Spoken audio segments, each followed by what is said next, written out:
అందరికీ నమస్కారం అండి. ఈరోజు భమిడి కమలాదేవి గారు రాసిన పాలంగి కథలు పుస్తకం నుంచి అత్తారిల్లు మొదటి రోజు కథానిక విందాము. నిన్నటి రోజున అత్తారింటికి పట్నం పిల్ల కథానికలో 2 భాగాలు విన్నాము. అందులో కమలగారు పాలంగి అత్తగారింటికి చేరుకోవడము, దారిలో గంగాధర్ తిలక్ ఇంటి ప్రస్తావన, నన్నయ్య భట్టారుకుని ప్రస్థానం, ఆ తర్వాత కేశవస్వామి గుడి, గోస్తని నది వంటి విశేషాలతోటి అత్తారింటికి చేరుకున్నాక అమ్మాయిని దిగబెట్టి మళ్ళీ అదే రోజు వెనక్కి వెళ్ళిపోవడం, ఊళ్ళో వాళ్ళు వచ్చి చూడటానికి వెనక్కి వెళ్ళడం జరిగింది కదండి. ఇంకా ఇవాళ అత్తారిల్లు మొదటి రోజు కథలోకి వెళితే, హాల్లో గడియారం అరగంట కొట్టింది. ఠంగుమంటూ 6:30 అయిపోయిందన్నమాట. ఇంక క్షణమైనా గదిలో ఉండలేక పెరటి వైపు నుంచి వెళ్ళాను. అత్తగారు పళ్ళు తోముకుంటున్నారు. ఏం పెట్టి తోముకుంటున్నారో అర్థం కాలేదు. ఈ పాటికి అన్నయ్యలు నాన్నగారు మండువా చుట్టూ కూర్చుని నంజుంగుడి పళ్ళపొడితో తోముకోవడం గుర్తుకొచ్చింది. వచ్చేటప్పుడు, అమ్మా, పళ్ళపొడి ప్యాకెట్టు పట్టుకెళ్ళమంటోంది వదిన, పట్టుకెళ్ళనా? వద్దమ్మా, అక్కడ అందరూ ఏం చేస్తే అదే చేద్దువు గాని, ఇలా పట్టుకెళితే పట్నం షోకులంటూ ఎద్దేవా చేస్తారు. అది కాదత్తయ్యా, బొత్తిగా ఇంక దేంతోనూ తోముకోవడం అలవాటు లేదు కదా, అందుకే అలాగన్నాను. నువ్వన్నందుకు కాదమ్మా, అదంటే నీకున్న అభిమానం నాకు తెలుసు. కానీ ప్రతి చిన్న విషయాన్ని పెద్దది చేస్తారమ్మా. జాగ్రత్తగా వాళ్ళ అలవాట్లే నేర్చుకుంటే ఏ బాధ ఉండదు. ఇంకేం మాట్లాడకుండా వెళ్ళిపోయింది వదిన. ఇంతకీ అక్కడెక్కడా పళ్ళప్పుడు జాడ కనపడటం లేదు. ఈలోగా పెద్దాడపడుచు ఏడుస్తూ ఉన్న పిల్లాన్ని చంకన వేసుకుని అటుగా వచ్చి నాకేసి పలకరింపుగా చూసి, మొహం కడుక్కున్నావా అంటుంటే తల అడ్డంగా తిప్పాను. నూతి వసారాలోకి వెళ్ళి వచ్చి, ఇదిగో వదినా కచ్చిక, కావాలా? వీటితో తోముకుంటావా? మీ పట్టణం నుంచి తెచ్చుకున్నావా? లేదమ్మా, ఇటియ్యి అంటూ తన చేతిలోనున్న కచ్చిక తీసుకున్నాను. గుండిగలో నీళ్లు చెంబుతో తీసుకుని ఎక్కడికెళ్తే బాగుంటుందా అని ఆలోచిస్తున్న నన్ను చూసి, సోదెమ్మత్తయ్య, ఆ గులాబీ చెట్టు మొదట్లో కడుక్కో అమ్మా అన్నారు. కచ్చిక నలిపి తోముకోబోతుంటే వాంతి వచ్చేలా అనిపించింది. అప్పుడే గమనించినట్లున్నారు అత్తగారు. పట్నం వాళ్ళు కచ్చికతో తోముకుంటారా? అవేవో ఖరీదైన పొడులు కొని తేవాలేమో. చెప్పకపోయావా తల్లి, అలా వెలపరించుకోకపోతే? అవేం మాటలే సుబ్బులు, ఇవాళేగా వచ్చింది కొత్తగా, అలా బెదరకొడతావేమిటి? సోదెమ్మత్తయ్య నన్ను చూసి, పర్వాలేదమ్మా, ఒక్క 4 రోజులు గడిస్తే అదే అలవాటవుతుంది అన్నారు. ఇప్పుడు నేను మాత్రం ఏమన్నాను అంటూ అత్తగారు అక్కడి నుంచి వెళ్ళిపోవడం చూసి, ఛా, అలా కాస్త దానికే కళ్ళల్లో నీళ్లు రాకూడదు. ఆవిడ మాట తీరే అంత.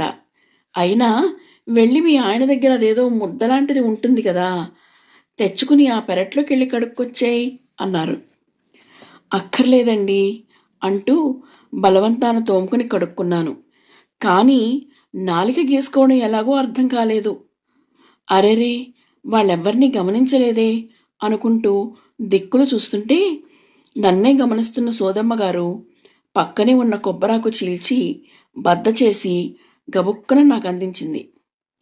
కృతజ్ఞతతో కాళ్ళకి దండం పెట్టేయాలనిపించింది. నాకేసే చూస్తున్న ఆవిడ నా భుజం మీద సున్నితంగా తట్టడం కొండంత ధైర్యం ఇచ్చింది. ఎక్కడికి వెళ్ళినా అందరూ నాకేసి గుచ్చి గుచ్చి చూస్తుంటే ఇబ్బందిగా అనిపించింది.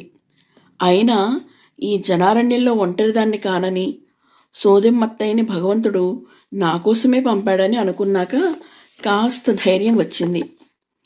అప్పటికే పొయ్యి వెలిగించి కాఫీకి నీళ్లు పడేశారు అత్తగారు. మాణిక్యాంబ కుంపటి వెలిగించి తెచ్చి కటకటాల గుమ్మం దగ్గర పెట్టింది. పాలు గిన్నెలో పట్టుకొచ్చి కుంపటి మీద పెట్టడం గమనించి విసనకర్ర తెచ్చి విసరడం మొదలెట్టాను. లేచి బ్రూక్ బాండ్ కాఫీ పొడి డబ్బా అడగకుండానే తెచ్చి అత్తగారికిచ్చాను. పొయ్యి మీద మరిగే నీళ్ల గిన్నె దింపి 3 చెంచాల పొడి వేసి చన్నీళ్లు చేత్తో పైన చిలకరించి మూత పెట్టారు మాట్లాడకుండా. కుంపటి మీద పాలు పొంగు రాబోతున్నాయి. దింపుదామంటే ఎలా దింపాలో అర్థం కాలేదు. నాకేసి ఓ చూపు చూసి చీర కొంగుతో పాలు దింపారు. వెళ్ళి గ్లాసులు పట్టుకురా అన్నారు. లేచి వెళ్ళాను.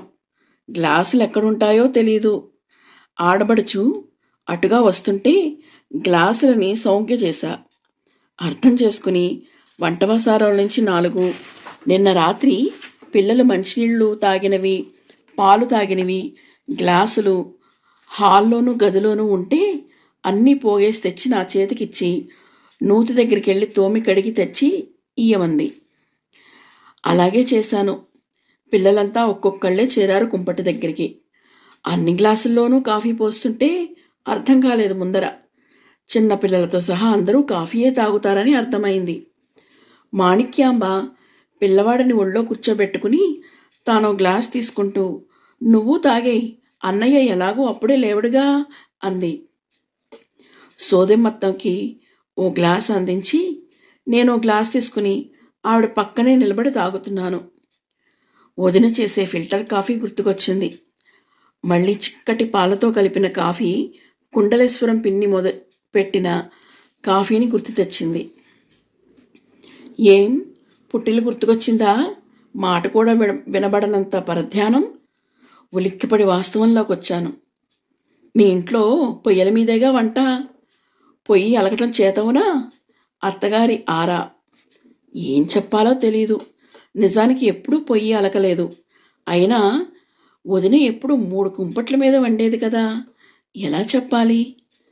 అదేమిటే సుబ్బులు, పిల్ల వచ్చి పట్టుమని 24 గంటలు అవ్వలేదు, అలా బెదరగొడతావేమిటి? నేనేమన్నాను?